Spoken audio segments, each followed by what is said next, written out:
Okay, I want to make a video about withdrawal from sex and love addiction.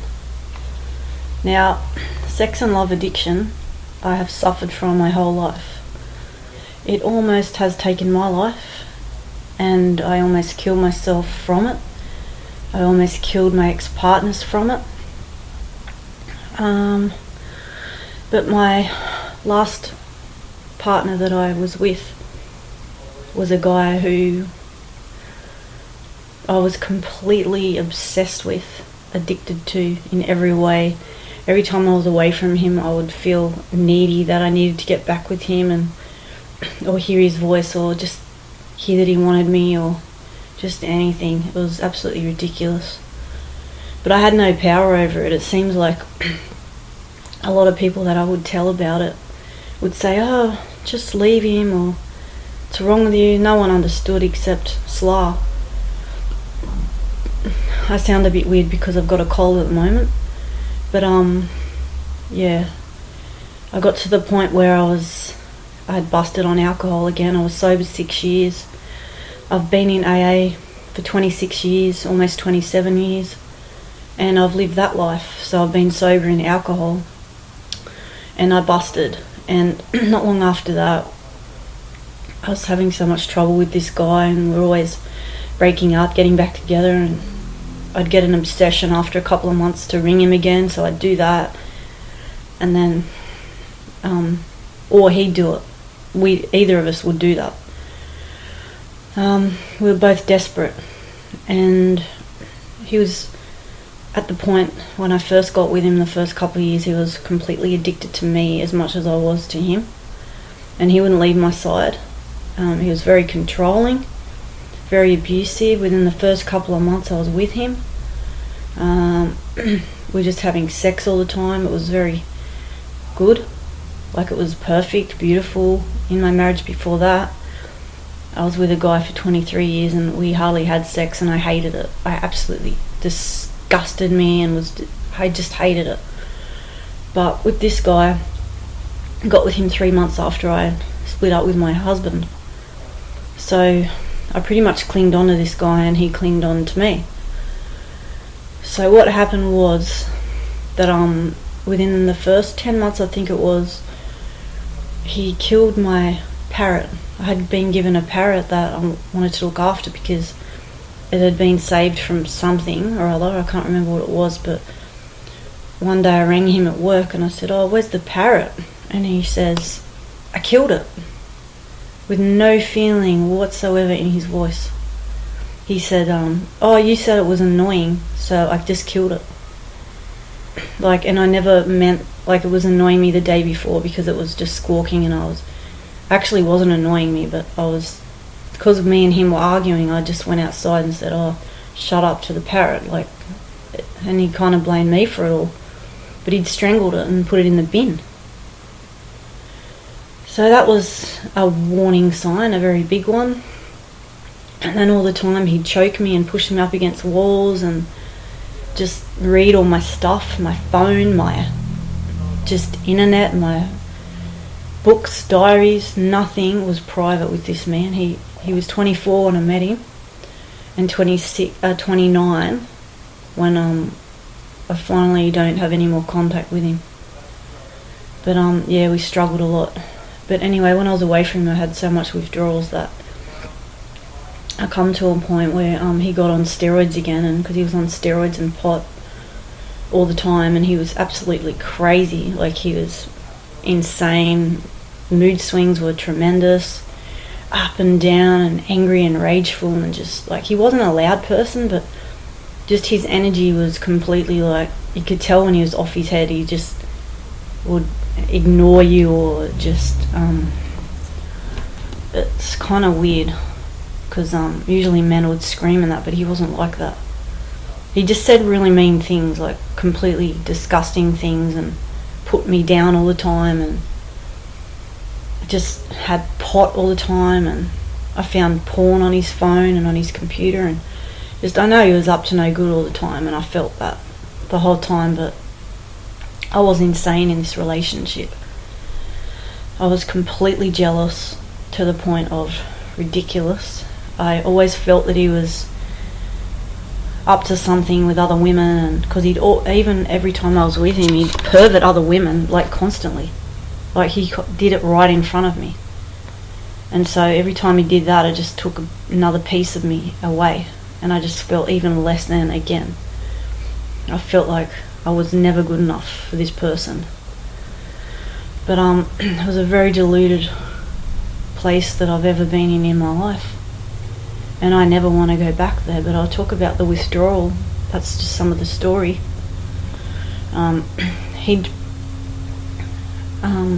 Sorry, just trying to get myself together.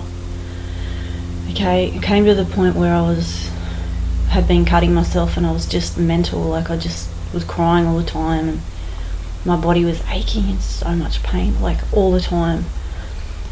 And I thought to myself, well, I knew about SLAA because I'd been in SLAA for 20-something years, and before with my husband, we both used to go, and we used to have our own SLAA meeting and stuff like that. So I knew what I had to do. So then all I did was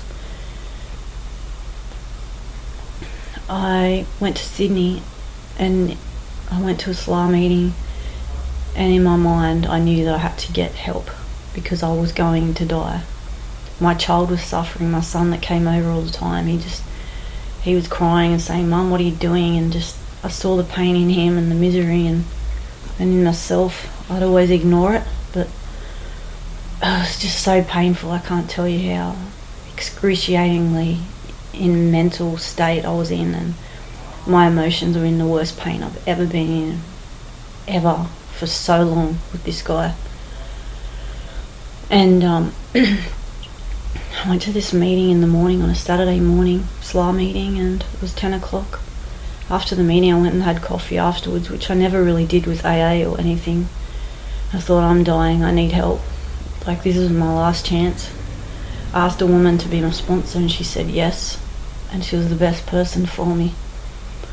So I'd ring her every day, and I'd ring 3 other members every day, and I got on the recovery program, and I did everything they said, and we had 30 questions we had to go over, and while I was in pain and agony, and my body was burning. Like, I remember the first 3 days, 3 nights and days I was away from him, because I texted him and said, "Don't ever contact me again, I don't want anything to do with you." And I changed my number for the 20th time, but anyway.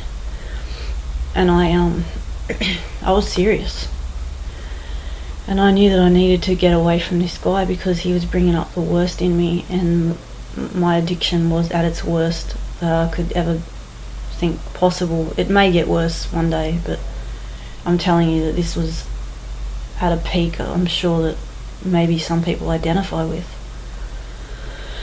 So the first 3 days I remember having at least 6 baths a day. Luckily I had a bath, and I was burning. Like, I'd ring my sponsor up and I'd cry, and I'd be like, my body is burning. I feel my body burning from the inside out. I was in so much pain with the withdrawal this first time that I thought I wasn't going to be able to stand it anymore. And she just said, just do self-care, have baths, have cups of teas, have hot chocolates, just do normal things, that not great tremendous things, just normal things that look after me. Like, go out, go for a walk on the beach, go for a bushwalk, ring people, talk about it.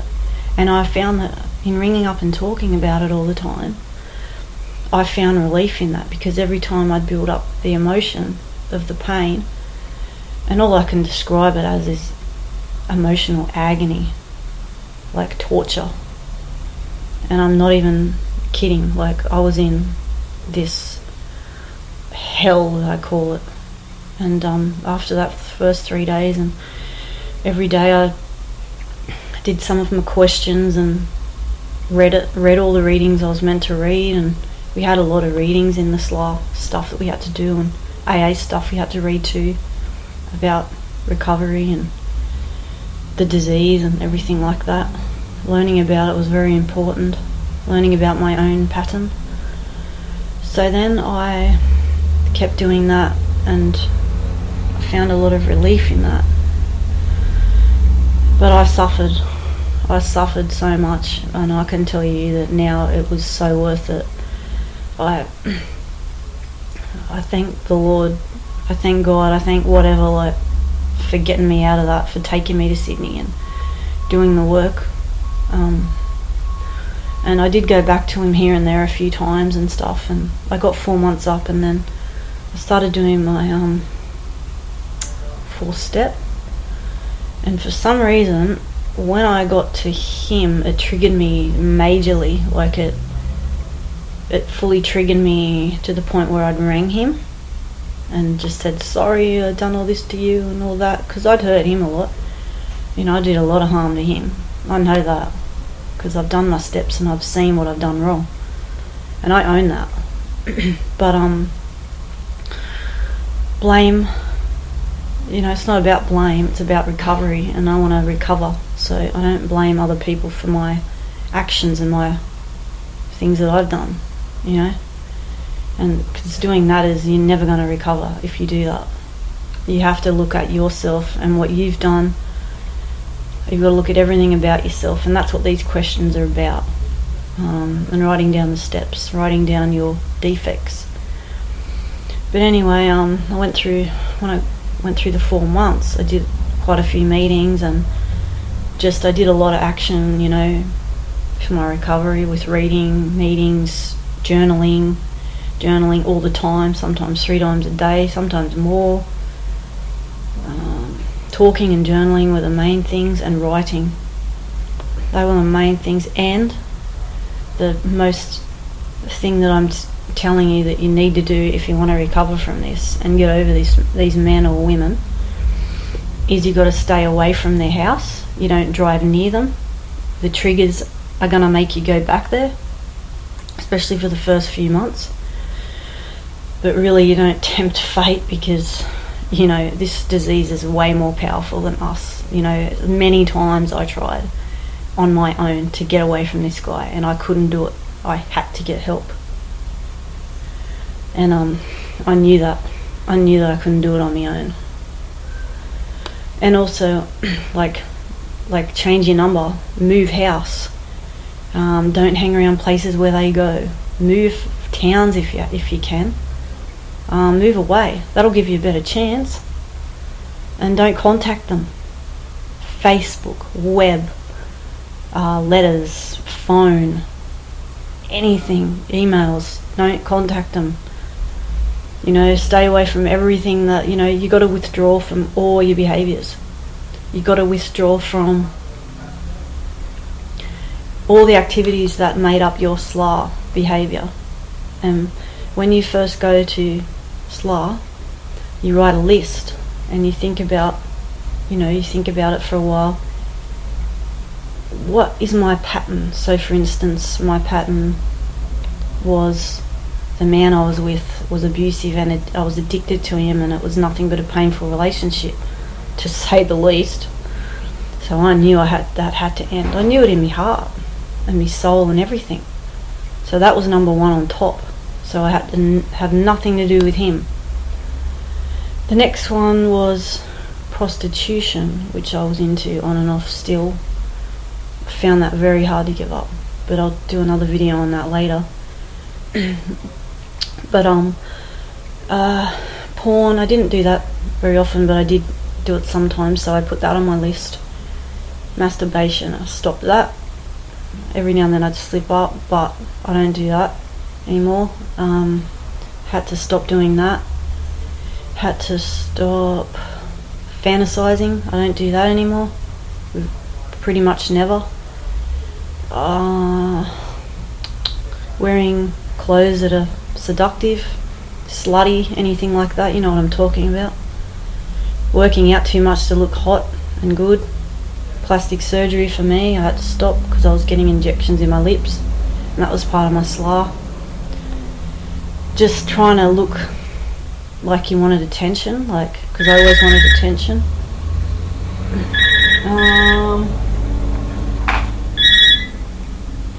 Also, perving, I couldn't do that anymore. I didn't really do that, but one thing you could put on your list if you do that. I don't know, internet chat sites, especially dating sites. Sometimes I would dabble in that, but I did dabble in it a few times, but I had to put that on my list, so I stopped doing that. I don't know, prostitution, oh, so many more, but I think they're about the main ones. Magazines, love movies, love songs. I had to stop all that for a while. Like, I had to stop everything for a while, and for the withdrawal. But a lot of the things I pretty much don't do any of them things now. So yeah, I feel like I don't need to. I did then because I was sick, but now I feel that I don't need to do that stuff. I don't need attention off of men. I don't need them to look at me and lust for me, and I felt like I needed that all the time, and I don't do that now. This stuff's hard to confront because some people go through their whole life living this way. They go through their whole life, acting out, pretty much is how I sum it up, is acting out in sexual ways. And also I'll cover the emotional ways too, that you can just be flirting. Flirting's another thing I had to put on my list. And flirting, intrigue, getting numbers of guys, just putting yourself out there, you know what I mean? Like, you walk into a shop and you're like standing there and you're kind of like putting this vibe out that I want to have sex, and I want you to do shit to me, and women, men, you know what I'm talking about. Put it out there. You got to stop doing that. Like, seriously. You're just losing yourself. You're losing your energy.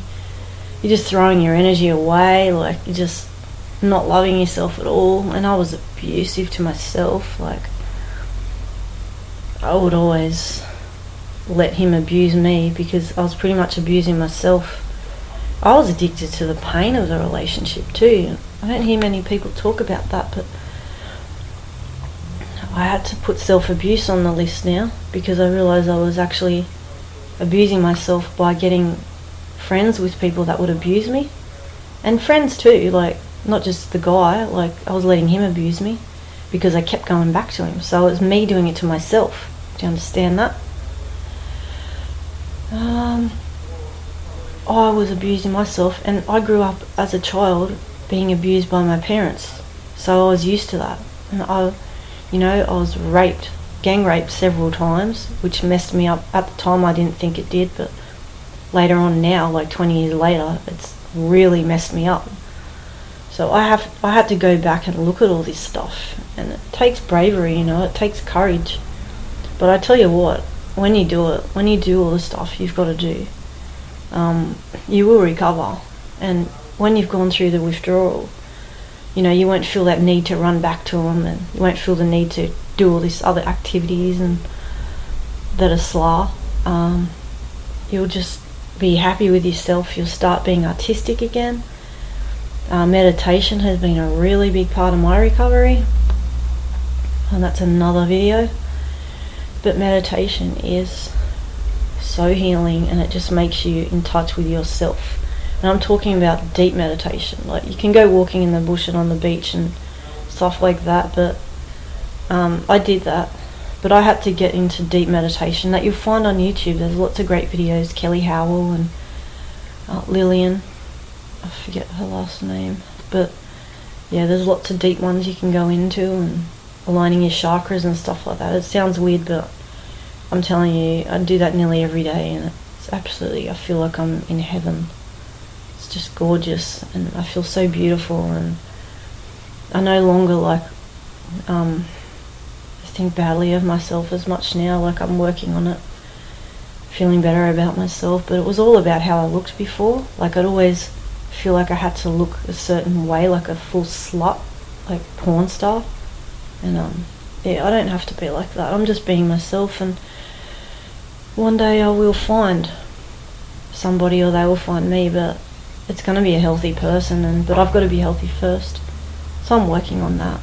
It takes time too, guys. Like, don't think it's gonna be a quick overnight thing, because it isn't. It's a very slow process, but well worth it. And don't give up. You know, if you're hitting a really hard withdrawal period, you know, just don't do it alone, because you will end up going back and using or whatever you were doing before. If anyone's got any questions or wants to know anything, just send me a message, and if you want to know anything more about my story, I'll be happily go into it deeply and explain it. So I'm really happy, guys, that you listened to this, and I'm sorry that my voice is all clogged up and I've just got a cold, and but that's fine.